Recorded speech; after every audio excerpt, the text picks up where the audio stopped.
are going to talk about survey research, and we are going to discuss about how to prepare questions for a survey, because survey research is where we use these questionnaires.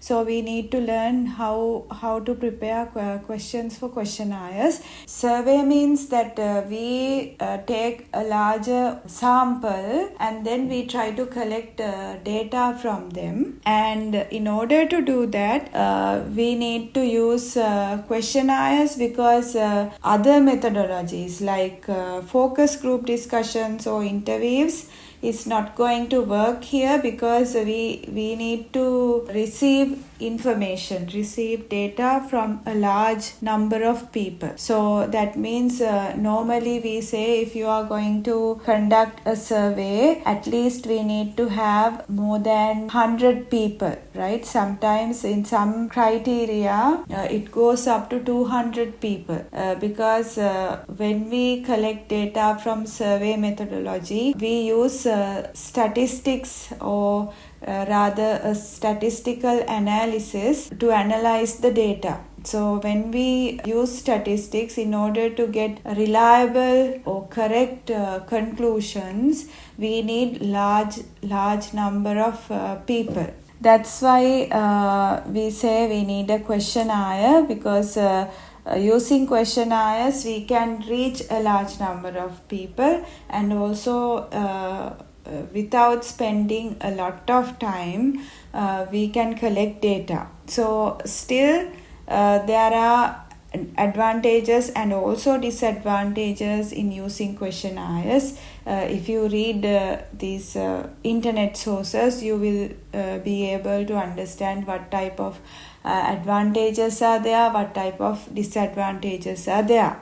So today we will try to learn how to use questionnaires, reducing the disadvantages, so that we can collect a lot of information from a lot of people in order to do a statistical analysis. What we should do when we do a survey or when we use survey methodology is to select a suitable population and sample of respondents, right? So first we need to choose the population in the sense the target study group. If it is people of Sri Lanka, then that is our population. So if you are going to do a study about university students, our population is the university students of all 18 universities in Sri Lanka, or if there are more, then all those students in those universities. And then we have to select a sample out of that population, because we cannot now, if it is a census survey where that every 10 years this Census and Statistics Department is conducting in order to count the population of Sri Lanka, and how many women, how many men, how many children, and what type of employments they do, average income of a Sri Lankan, and all those things, Sri Lankan household. So they do a census survey.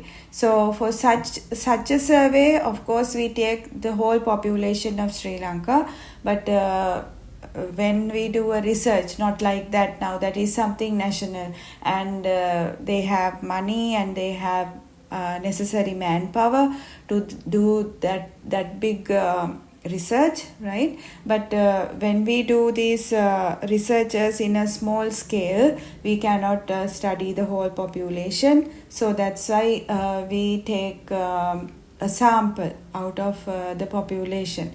So we need to recognize what should be a suitable sample. So the sample should be, since we have discussed all these things under the sampling, right, lesson, if you go through that one, you will learn what type of things we need to consider when we want to select a sample.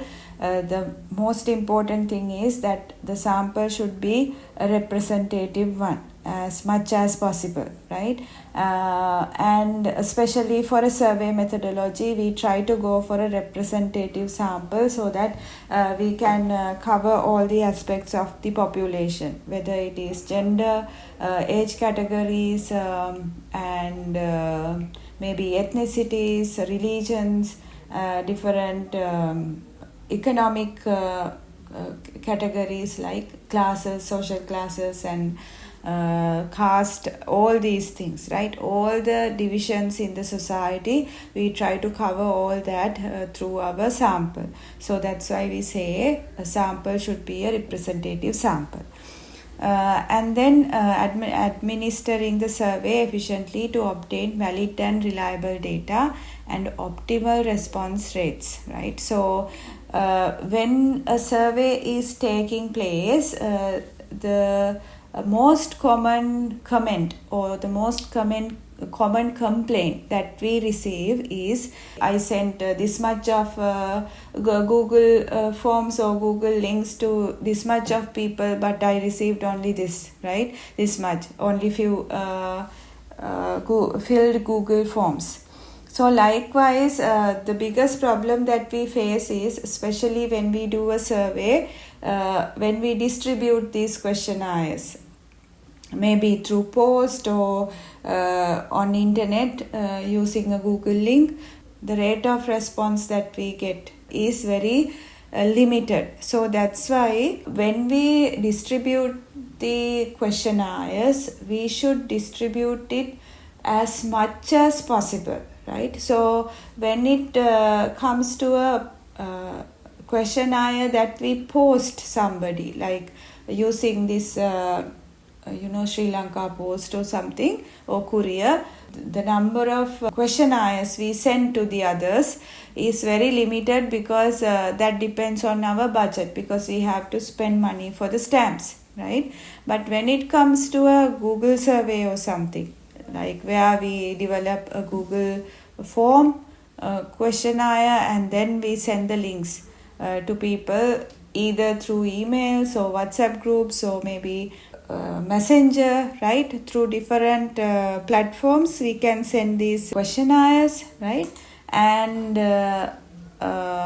when we do that, we have freedom, or rather we have opportunity to send the links to as much as possible number of people, and we can collect them, we can send them reminders, and then we can collect the questionnaires back, right? And that should be efficient. So how you are going to send the links and how you are going to remind them to fill it up, right? And then ask them to send them back to you, all these things depends on your efficiency. If you are unable to, like if it is difficult for you to collect the questionnaires necessary for your study, like if your sample is 200 people and yet you received only 50 questionnaires, right? Then you have to collect 150 questionnaires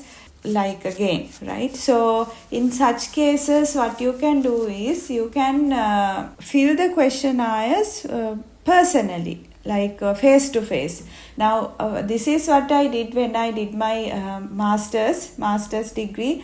My study area was Trincomalee district, right? And I collected data from Trincomalee town and Gravets and Kinnia and Kantale. So what I did was I printed all the questionnaires. I went to people, right? When I selected the sample, I went to Gramaniladari divisions, and I selected Gramaniladari divisions, and I went to the Gramaniladari. I took the name lists of the residents of each Gramaniladari division, and then I selected my sample, and after selecting the sample, I took all the addresses from the Gramaniladari with his permission. Actually, I had to take the permission from the divisional secretariat also, So I had to go with a letter from my supervisor to the divisional secretariat, and that is how I took permission. And then I went to the Gramaniladari and then selected people from the list as my sample and got their addresses. And then I went to each and every person, right, to their houses. And then I myself asking the questions, I filled the questionnaires. So that is how my sample size was 200 people. So I collected the data from all these 200 people by myself, going to meet them, right? So I went to Kinnia and I went to Kantale as well. And then I met the people and filled the questionnaire. So that is one way of collecting data or administering a survey efficiently. But I know that now those days when I did my master's, we had very limited platforms, internet platforms, and that actually depends on the people that you who are there in your study group. Now, for example, suppose that your study group is farmers, right? And farmers who are in maybe normally in Sri Lanka, farmers are below the average income level. Okay, so it's like you can't assure that that these people would use internet and they will have computers or smartphones, right? So in such cases it is impossible for you to send Google forms to these farmers. So the best way of collecting data, even through questionnaire, is to go to the person, go to the household and collect the data from by yourself, right, from the people. And if it is, like university students, of course it is possible, because we assume that university students, they are digitally literate, and also they have at least a smartphone, or their universities provide computer facilities. So in such cases, you can send the questionnaires through internet and collect the data. So you have to make sure that you are efficiently administering the survey. So you are going to obtain the valid and reliable data. That is also important because I know that some students and even some professionals, when they find that time is limited, right? So if you have only few weeks to collect the data, what they do is they go to like 50 people and fill the questionnaires, and the rest of the 50 questionnaires they fill it by themselves, like guessing that people would say this and that, right? So that is not reliable data, because you are not getting information from the real sample, the members, the participants of your research, because your background, your educational background, your economic background, your profession, all these things are different from the people who are participating in your research or survey. For example, if you want to collect data from a farming community, and you are from Colombo and you are from an urbanized city, and your parents are government servants or maybe business people, and you have a different economic background, you are educated and all that, and you assume that farmers would give this type of answers to these questions. By thinking like that, you fill the questionnaires, and when you do that, the possibility to get correct conclusions is very limited, right? You cannot get correct conclusions because you haven't received correct information. So when misinformation is there, right, when wrong information is there, you cannot come into correct conclusions. If you are going to take decisions based on this research information, you are going to be in trouble when you implement these decisions, because you have wrong information and you have come into wrong conclusions, right? So that's why valid and reliable data is very, very important, and you want to get the optimal response rates, right? That means you want to collect information from the decided number of people, and then you have to do it efficiently, right? So when you do a survey, you need to keep all these things in mind. Let's see what to consider before developing a questionnaire. Now, what we should do before developing a questionnaire. The first thing is you have to think about what your research is about, right? So you may seek opinion from people, you may seek awareness from people, or you may seek information or behavioral changes, things like that, right? So information from people. So you have to decide what you are going to do before developing a questionnaire. Second, the purpose of your study, whether your study is exploratory, a descriptive one, or an explanatory one. You need to consider that the purpose of your study, because you are going to find answers to certain questions.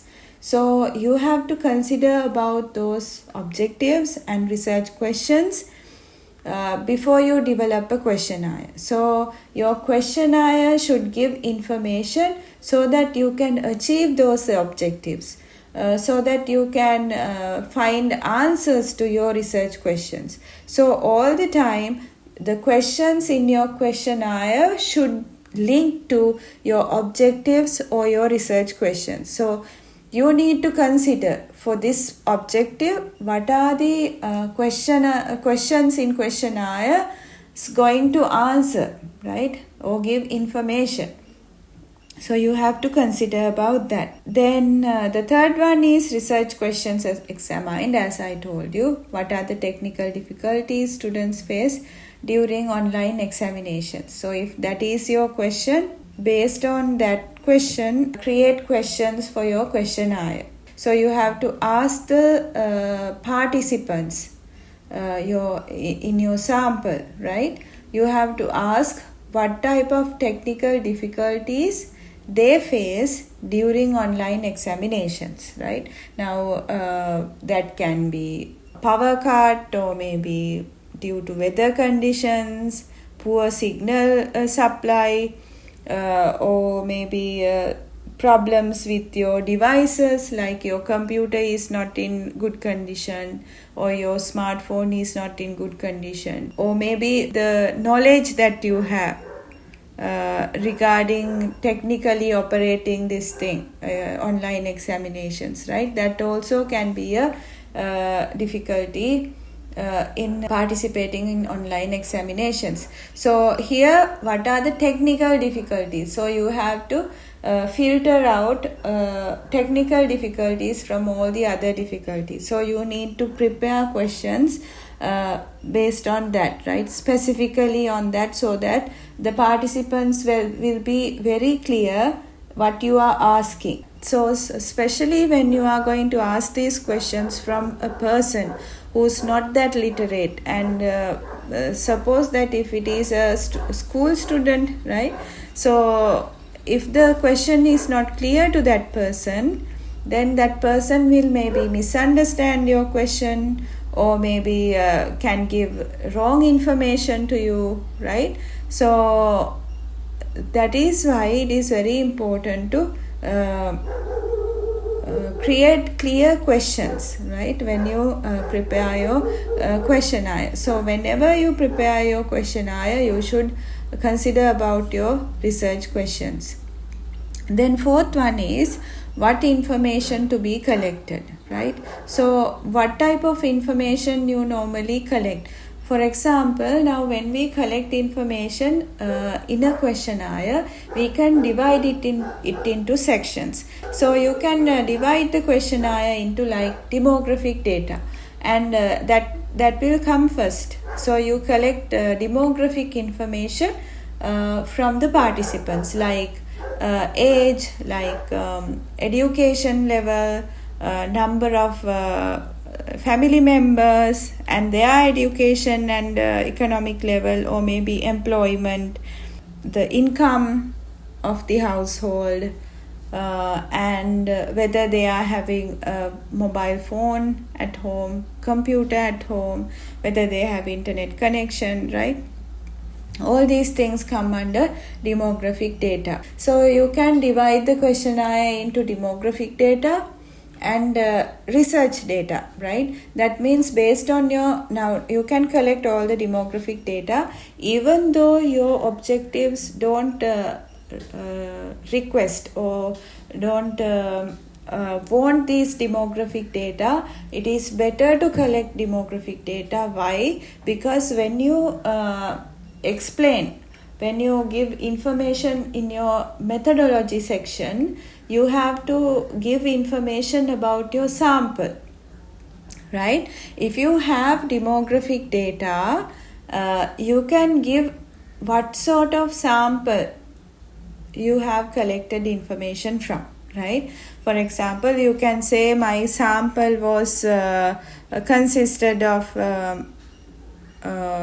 maybe middle class people, or rather all the different economic classes, right? And most of the participants were government servants, or maybe most of participants were unemployed. Likewise, you can give information about your sample if you have collected demographic data in your questionnaire, right? Not only the questionnaires. For example, suppose you are going to do interviews or focus group discussions for your research, right? In such cases also, if you have information about demographic information about of these participants, it is better. Then you know who to participated in your research, or who participated in your focus group or interview or survey, right? And then in methodology chapter, when you write about your sample, you can explain this information, you can give this information. And this information also important when you discuss your results, because suppose you are going to see differences in opinion between different people, and when you look at these people's background, you will find out that some people's education background is different from other people, right? So in such case, you know that this education level has impacted on the opinion of these people, right? So you can discuss that matter there. You can say that this person is from this education background, so that's why he is holding this opinion. Or suppose that person is from an urban area, then you can say that this person is urban area, that's why this person is having this opinion, right? Likewise, in discussion chapter, in methodology chapter, you can use demographic data. So therefore, it is important to collect demographic data. Research data means that based on your objectives, you prepare questions in the research questionnaire, right? Or in research interview. So those the information that you collected under that section is called research data or research information, right? So demographic data can be there, research data can be there, and even in research data you can have sections, right? Subsections. Now, for example, in my master's degree research, I collected data. Now my research was about communication and adoption of waste management practices, right? Now I am considering about two aspects in the participants. One is communication, the other one is adoption. So I divided my research questions into two categories again. I collected data regarding the communication methods that these participants receive information or communicate to the other people regarding waste management. That is one section.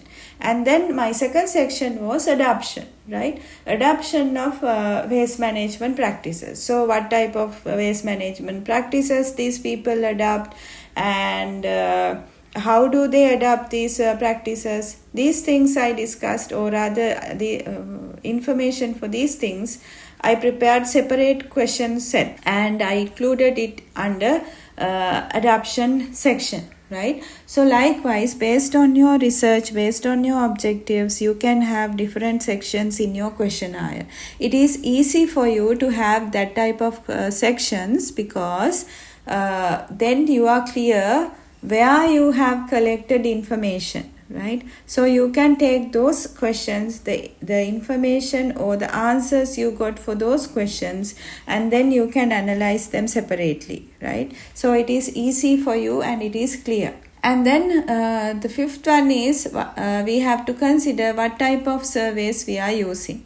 So if it is a descriptive survey where they describe the situation or phenomena under study, then we have to include more open-ended questions because we are going to get descriptions from the people. We are going to get their opinions or maybe their experiences. So in such case, we have, if it is a descriptive one, then we have to put more open-ended questions so that we can get free information, right? But if it is an analytical survey where we talk about numbers, where we talk about relationships, right, among variables, in such cases, better to have close-ended questions, like the questions where you give options like strongly agreed, neutral, strongly disagreed, like that, right? So that type of scales will help you to analyze data statistically, right? So that you can get numbers, you can get scales, and then you can see interrelationships. Even if you use this SPSS package, there you have this ANOVA, t-tests and all those things. You can perform those tests if you have analytical data. And then suitable language to be used in the wording of the survey. This is very important because you are going to speak to different participants and they are from different social backgrounds, right? So based on their education level, based on their employments, based on their regions, right? You have to decide what type of wording, what type of language you are using. Now you can't take a singular questionnaire and distribute it in like Kilinochchi or Jaffna area, right? Because these people, or Batikalo, right? These people are Tamil speaking people. So if you give them a Tamil questionnaire, that is better. So if you take a English questionnaire, right, and if you go to a like averagely educated people or who does not speak English, then you will not be able to collect data. But if you go with the questionnaire and if you are going to ask the questions face to face from the person in person, and then of course you can collect information. So the language is not a barrier. But if you are going to distribute the questionnaires, of course then you have to consider about the language. Sometimes in different regions the type of words that they are speaking is different. Regional languages are there, so you have to even consider about them if you are going to collect information. Now, for example, the farming community or maybe Vedda community, they are using different languages, right? And different terms for different things, right? So in such cases, you have to be familiar with that language, or you have to find a person who's familiar with that language, and you have to get the help to collect information, right? So suitable language is very important. Then time taken to complete the survey. Normally, we use surveys because we can collect a lot of data from a limited time period, right? But especially when your sample is large, right? You need, enough time.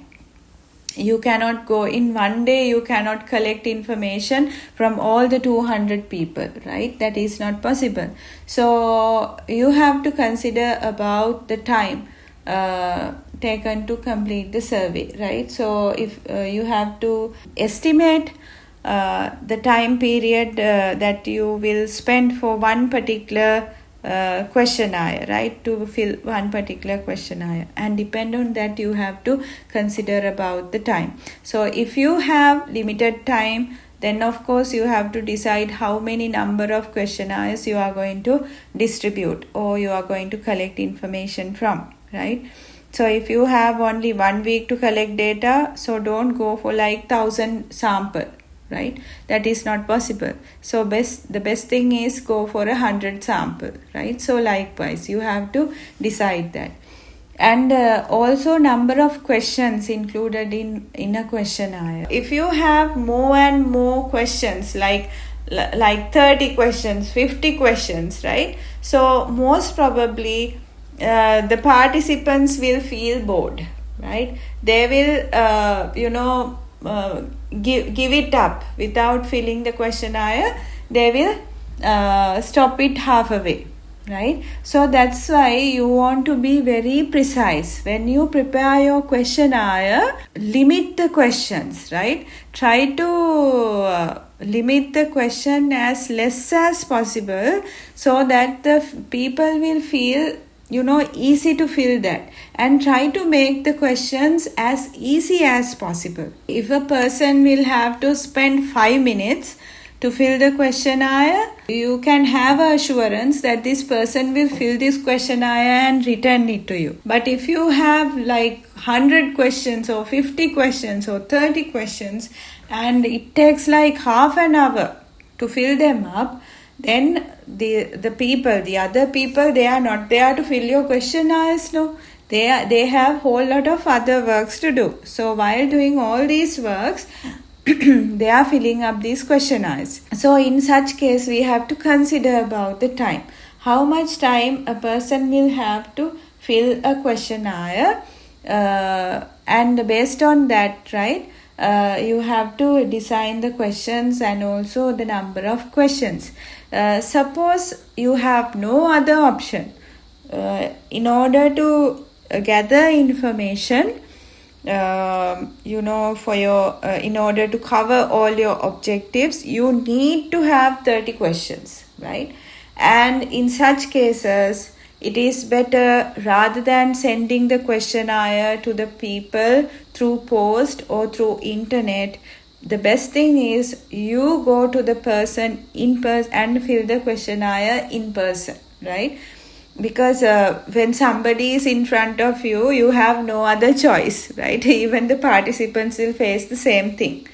Okay, so the participants will fill the questionnaire up. Most of the work is done by you will ask the question and then you will write it down or you will record it up, right?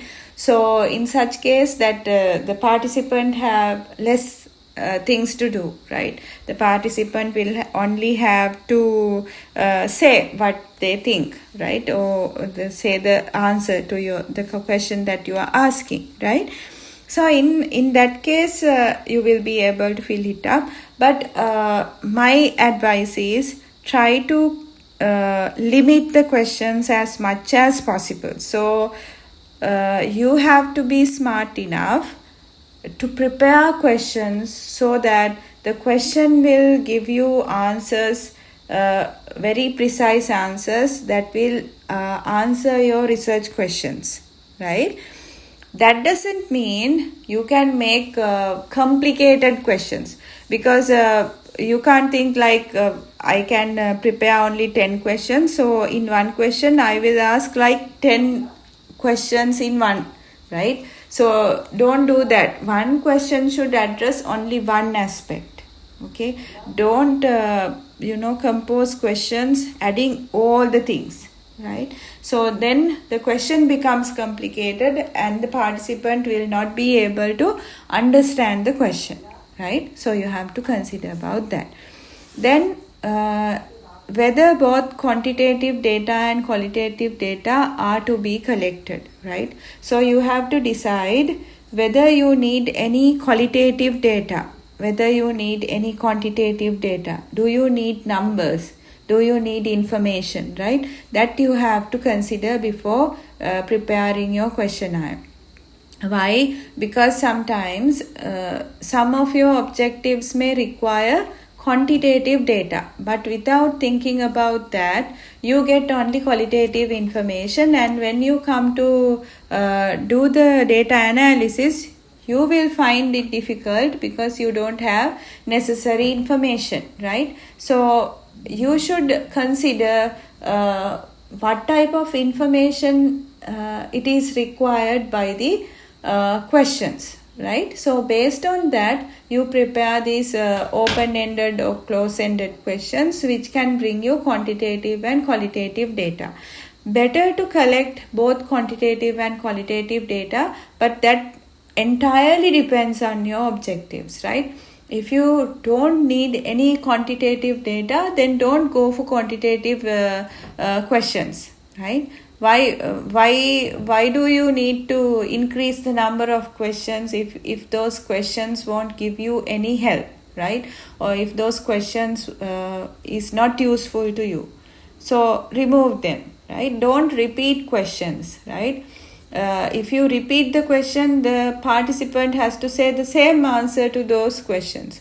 So that's why doing a pilot survey is important. That means you have tested your research instrument with a person, right? You have asked questions from a person and you tested your questionnaire, or you tested your research interview questions. Or if you are going to do focus group discussion, you use that particular instrument to be tested, right? So now you know when you ask the questions what type of difficulties came to you, right? What type of questions were not clear to the participants, and what type of questions misguided them, right?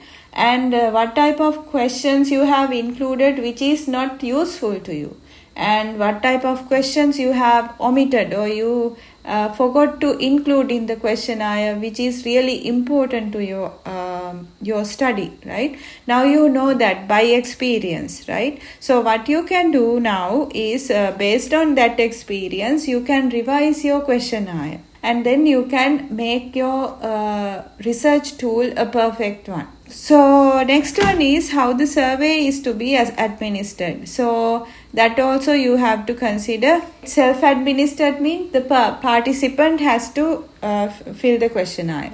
Interviewer administered means you are sending an interviewer, right, with the questionnaire, and that moderator or the interviewer will get the information. Okay, right.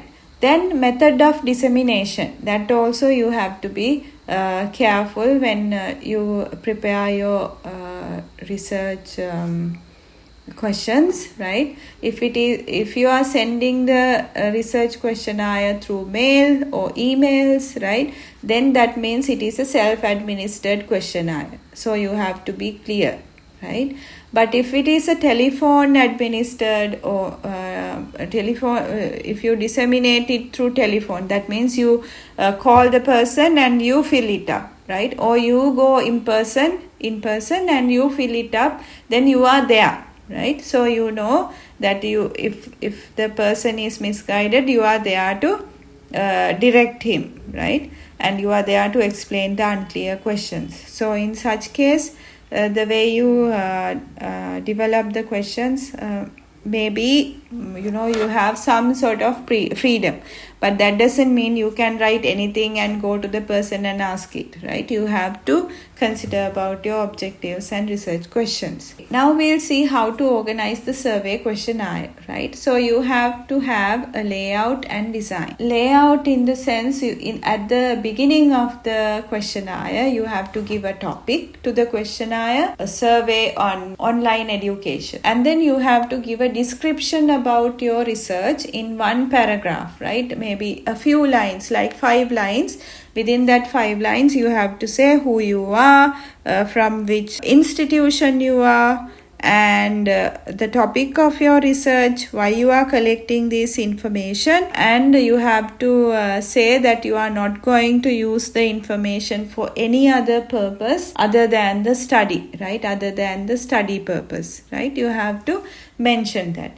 If you browse the internet and see different questionnaires already designed, there are so many samples there in the internet, right? You will see how to write the first paragraph, or how to write the introduction of the questionnaire, how to put a topic there, right? All these information is available in the internet. Then you have to provide the instructions, right? There are sometimes in questionnaires, there are places where the participant have to choose from given options, right? They have to tick. Sometimes they have to, if they are filling it up online, then they have to select more than one, right? All these instructions you have to give, right? If it is a scale, you have to say what the scale is telling. You have a scale from number 1 to number 5, right? You have to say what number 1 means, what number 2 means, and what number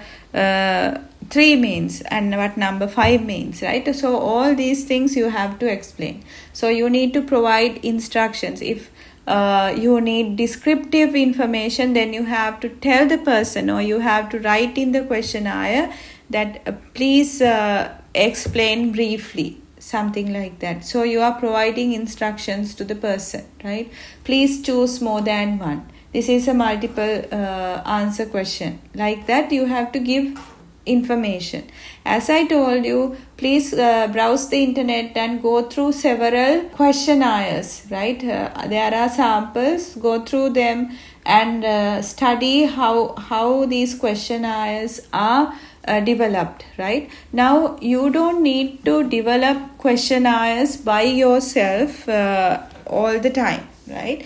You can take these questionnaires from the internet and adapt it, change it according to your purpose, because there are so many questionnaires are there uploaded in the internet, right? So why do you want to reinvent the wheel?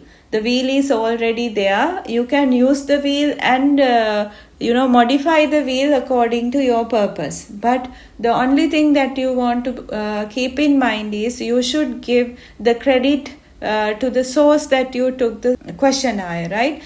When you put your questionnaire in your research report, you have to say you have taken this questionnaire from this source and then you have modified it. You have to mention that one. Give the credit to the person who have originally created the questionnaire, right? You don't need to prepare a questionnaire by yourself. You can take it from the internet source, give the credit, and modify it according to your purpose, right? Okay, then the question order should be based on the participant's background, education level, or emotions, right? So suppose you are going to ask questions regarding a very sensitive topic like war, experiences of war, or maybe experience of sexual abuse, maybe experience of abortion or something like that, right? So you should not go for most emotional questions at the beginning. First, what you should do is you should ask some other questions, like you can take demographic information or maybe information about the person's likeness or dislikes, or maybe the person's family background, things like that at the beginning, right? And later you can go for questions that will ask about the person's experiences, right? Why? Because when you ask about the experiences at the beginning, one thing is that this person need to build up a trust with you, right? If the person doesn't trust you, then the person will not reveal the correct, reliable information to you. So better have a very good rapport with the person at the beginning and lay a background a proper background, a proper foundation, and then later ask these sensitive questions, right? So in the same way, if you are going to ask a person who's not that educated, right, about something, right, something related to maybe horticulture, or maybe tissue culture, things like that in agriculture, right? If you are going to ask a farmer about these things, that this farmer he may practice the thing, right, but he may not have enough technical knowledge about it, or maybe the technical terms may not understandable to that person. What you can do is, in the first few questions, you can give very simple questions to the person and collect data, and while collecting data you can explain the person about these difficult technical terms, right? And then later on you can go for difficult questions, because this person is now set up his or her mind to answer your questions, right? So you can get better answers when you have these difficult questions later, not at the beginning. The first thing is define your research goals, determine the target audience, choose the question format, right? So whether it is open-ended or close-ended. Then write clear and concise questions. Avoid bias, right? What is avoiding bias? Ensure that the question you write are neutral and do not lead respondents to give particular answer. So sometimes you give the answer to the person's mouth and then you ask the question, so that person would give the same answer back to you, right? That is manipulation. Then pilot test of the questionnaire. You can randomly select 5 people and give the questionnaire to these 5 people and see how it goes. So pilot test, you can use a few people, more than one person, right? At least 3 to 5 people. Now we'll see what bias questions are, right? Now leading questions. What are leading questions? Now see here, don't you agree that this product is the best on the market? Now this is a leading question. Why? Because you say that this product is the best on the market. You tell the person that this is the best product. You shouldn't ask like that, because that person then eventually assume that it is a best product, and then I have to give a response in agreement with you, right? Even though that person may think that it is not the best product, the person will not tell you because of the social desirable effect. That person would say, yeah, that is the best product. But that person, within that person's mind, that person might think that is not the best product. There are so many other best products, right? So this is a leading question, and you should not ask this type of questions from the people. If you want to ask the same question in a proper way, how you can ask it is, you can ask the person, what do you think about the product? And then later you can consider whether this person is think that this product is good or bad. And the second thing is loaded questions, where you have given a lot of things in the same question. Do you support the government's decision to cut funding for education? Right? Now see how much of information you are giving this person. Do you support the government's decision? And that is supporting means something positive. And that positive thing happens on a negative thing, cutting funds for education. This question suggests that the decision is negative and assumes that the respondent disagrees. So when you ask this type of question, definitely because this is something negative, the person would say, no, we don't agree, right? Why? Because it is something negative, and the person will think agreeing to something like that is not good. Then how can you ask this question? So you can ask the same question like this, right? You can ask them, what do you think about government's decision to cut funding for education? Then the person will say why that person is agreeing or disagreeing on this particular situation, right? Cutting funds for education, right? Some people may agree that because we can't afford we can't afford taxes for education and all that, because we are very poor and all that. If we ask, do you support the government's decision to cut funding for education? suppose that this person is not for the government, but still, since this person is not rich enough to pay taxes for education, then this person will not have any option, right, rather than saying we disagree, right? But if you give the person freedom to express the person's opinion, then that will be helpful, right, for you to get reliable information. So when you ask what do you think about government's decision to cut funding for education, the person will say their opinion and also why they think like that, right? So you can get more information even. So that is loaded questions. Then double-barreled questions. Okay, so double-barreled questions are, you give two questions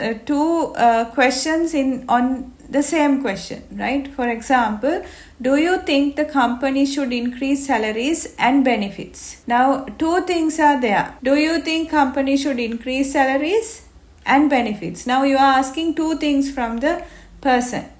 And now, suppose that this person would think the company should increase the salaries but not the benefits, right? Then now if you ask a question like this and then you give two options, yes, no, right? Then the person has to select one no. So if they say no, they say that the company shouldn't increase the salaries and they shouldn't give the benefits. No for both. If they say yes for both, right? So this is what you call double barrel question. How you can ask the same question in a proper way? You can split this question into two and then you can ask, do you think the company should increase salaries? Then yes or no. And then you can even ask why, and you can ask another new question, do you think the company should increase benefits? Right? Then the person would say yes or no, right? So it is something like that, double barrel questions. You should avoid double barrel questions. The next one is assumptive questions, right? Like, how often do you use our product? When you ask this type of question, you assume that that person is using your product. Suppose if that person is not using the product, then your assumption is wrong, right? So how you can ask the same question in a different way? You can ask this question, do you use our product? And then yes or no. If yes, how often? Right? So this is how you want to ask that question. Then the final one is socially desirable questions. Do you recycle regularly to protect the environment? Right? Now when you ask this type of question, even though the person is not recycling, that person would say, yes, we do. Right? Yes, we do recycling. Why? Because this is a socially desirable question. If they say no, they may feel like that since they are not loving the environment or they don't want to protect the environment, they are not doing recycling, right? So therefore, even though they don't recycle, they would say, yes, we recycle. We love environment, so we recycle, right? So, and that would be a wrong, unreliable information. That means that person is telling lies, right? And you are not going to get the correct information from the person. Now, how can you ask the same question in a different way or proper way, right? What you can do is you can ask, do you recycle, as the first thing, right? Do you recycle the waste, right? That is your first question. If the person says yes, then you can ask how regularly you recycle. Then you can get some answers for that. And then you can ask why you recycle, right? So that is how you want to prepare the questions.